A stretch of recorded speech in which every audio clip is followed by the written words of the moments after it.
combien auriez-vous gagné d'argent si vous avez suivi toutes les recommandations publiques de Asher sur sa chaîne YouTube depuis 3 ans. C'est ce qu'on va chercher à savoir dans cette vidéo, parce que cette stratégie finalement de suivre comme des moutons la moindre recommandation d'une personne qu'on estime plus compétente que nous, finalement elle est pas si stupide et ça a plutôt bien fonctionné dans le monde classique de la bourse. Et encore mieux dans le monde de la crypto, si vous arrivez à choper l'adresse publique d'une personne que vous estimez, vous pouvez assez facilement copier tous ses mouvements et l'espionner sur la blockchain.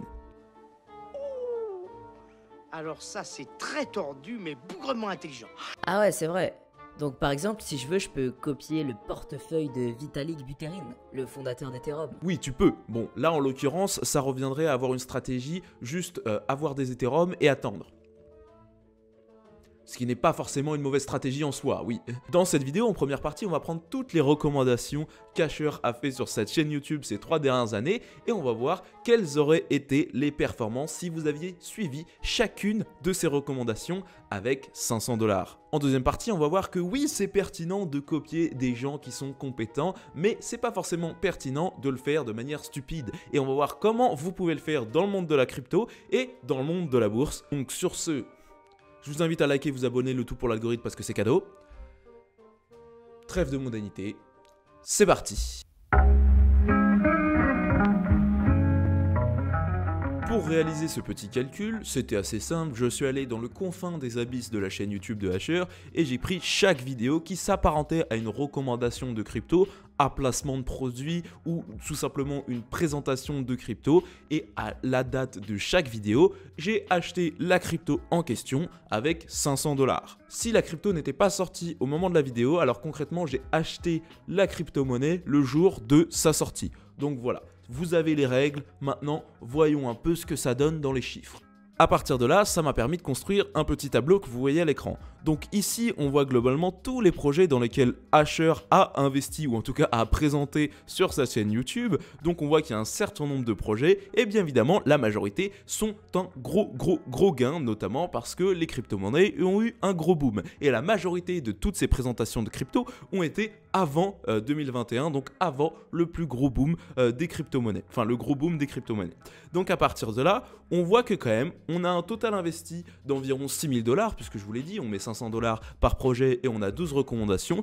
Et on a un total actuel de performance, en tout cas de valeur du portefeuille, à 126 000 $. Donc on est à peu près sur un x20, ce qui est ma foi plutôt correct. Voilà, une performance de 2000% en 3-4 ans, ou même en plus en 2 ans. Bon. Voilà, c'est pas mal, c'est pas mal. Sur le GLD, on a une performance de 10 717%, soit un fois 10, non, un fois 108. Ouais, c'est un fois 108, ouais, un fois 108. Et ensuite, sur le Solana, on a une performance de 5200%. Et sur le CHZ de Chiliz, on a une performance cette fois de 3000%. Attends, du coup, t'as fait cette vidéo parce que t'as pas réussi à avoir Asher dans ta série d'interviews Le Portefeuille 2? C'est ça? Parce que ça y ressemble fortement. Non. Je vois pas de quoi tu parles là. Cette vidéo, je l'ai pas fait uniquement pour regarder les performances de Asher. Cette vidéo est aussi faite pour vous montrer que copier, finalement, ce n'est pas totalement stupide en investissement ou dans le business en général. Donc finalement, copier, ça va être une bonne idée, ça pourra être une bonne idée, mais ça va dépendre d'un certain nombre de questions auxquelles il faudra avoir les réponses. La première question étant, pour quelle raison achète-t-il ?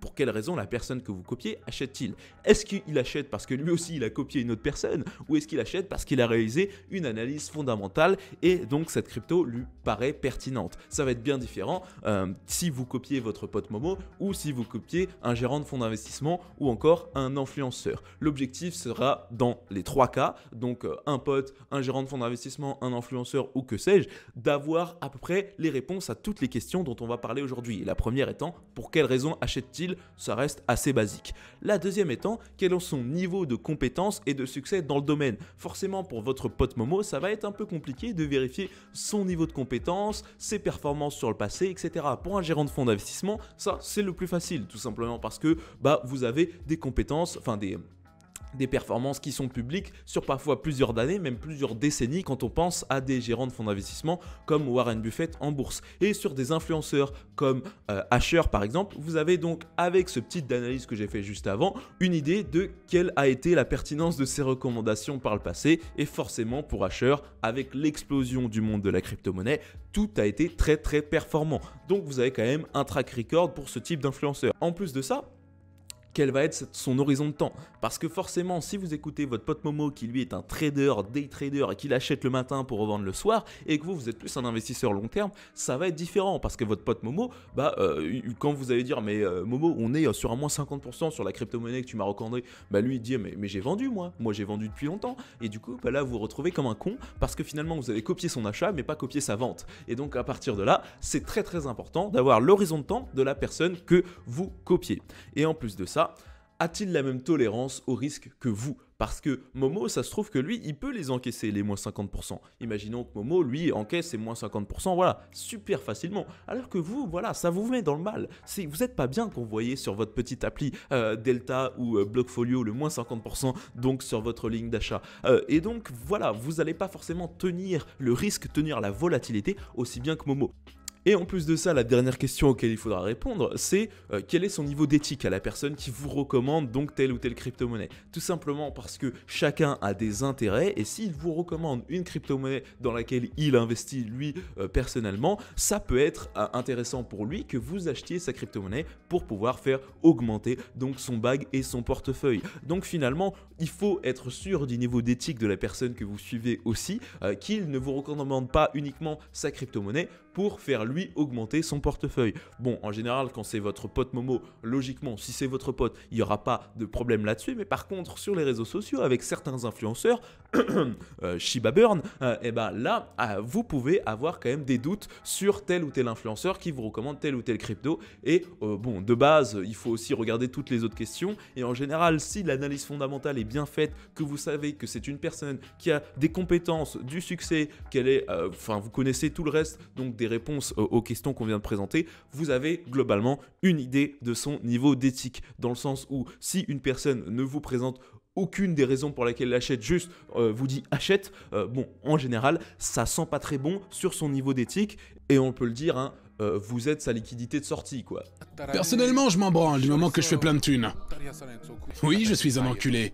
J'aime énormément l'argent. Si vous pensez que ce que je dis n'est pas complètement stupide et vous aimeriez en savoir plus sur ma manière d'investir, alors je vous invite à aller dans la description où vous aurez un Google Sheet complètement gratuit qui vous permettra non seulement de suivre vos investissements et de voir combien vous avez gagné, combien vous avez perdu, mais en plus de ça, d'accéder à ma tier list des meilleures crypto-monnaies pour 2022. Donc si tout ça vous intéresse, c'est dans la description et on reprend donc sur la vidéo. Je sais qu'il y en a qui disent que copier c'est vraiment pas bien dans le monde de l'investissement, etc., etc. Mais historiquement, comme je vous l'ai dit, ça a fonctionné. Et figurez-vous qu'il y a même un fonds d'investissement qui s'est spécialisé dans la copie d'autres fonds d'investissement.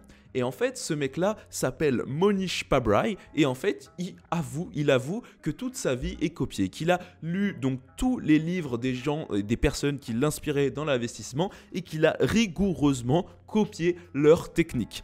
Donc à partir de ça, donc cette personne, Mohnish Pabrai, a rigoureusement copié Warren Buffett et sa stratégie avec son fonds d'investissement Berkshire Hathaway en bourse. Et donc il a tout copié, vraiment il a tout copié. Ce mec-là avait gagné un peu d'argent en vendant une startup dans l'informatique et il s'est dit maintenant je vais investir mon argent et je vais copier Warren Buffett, je vais tout copier, faire exactement comme lui. Et il se trouve que en copiant toutes les méthodes de Warren Buffett et même pas en les adaptant, juste en copiant exactement ses méthodes, il a réussi à surperformer Warren Buffett lui-même et à donc faire une performance de plus de 25% par an depuis 2000. Donc ça c'est très intéressant et on voit donc qu'il a fait voilà, une performance de 1200% entre 2000 et 2018. Alors vous pourrez dire oui c'est moins que Asher avec le monde des cryptos certes, mais bon on est quand même sur deux choses différentes dans le sens où là il était en bourse dans un marché qui était déjà beaucoup plus mature.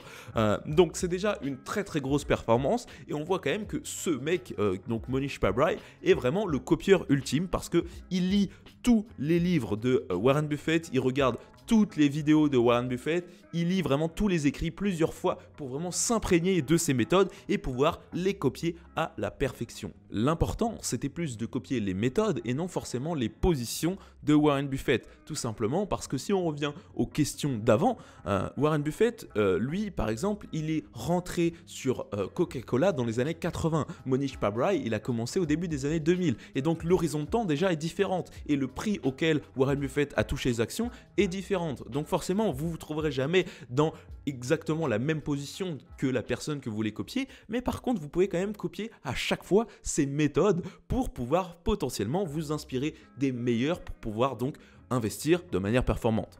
À partir de ça, comment vous pouvez copier dans le monde de la crypto-monnaie, même si en ce moment c'est compliqué avec le marché, etc., qu'on a peur, etc.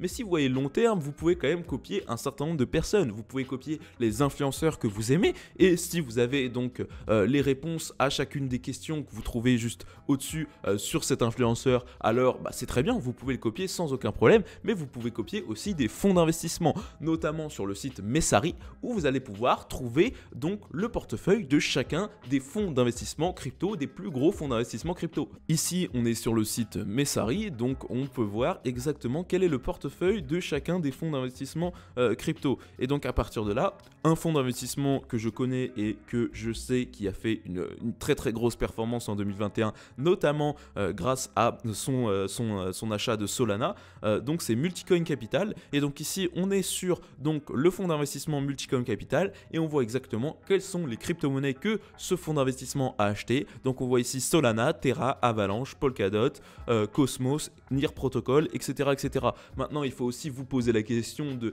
quand est-ce que ce fonds d'investissement est rentré, quel est son horizon de temps et répondre à toutes les questions dont on a parlé juste avant. Mais maintenant, il faut donc faire un travail de recherche quand même si vous voulez copier des gens pour pouvoir répondre à toutes ces questions et que vous ayez quand même un minimum de critères sur qui vous copiez. Mais voilà, on peut quand même se dire que ça peut rester quand même pertinent de copier-coller des stratégies, des méthodes pour pouvoir avoir des performances qui sont exceptionnelles. Voilà, donc c'était un format qui était assez différent d'habitude. J'ai essayé d'aborder donc le sujet de Hasher pour essayer d'amener les gens vers une réflexion sur comment on peut copier un portefeuille de la bonne manière.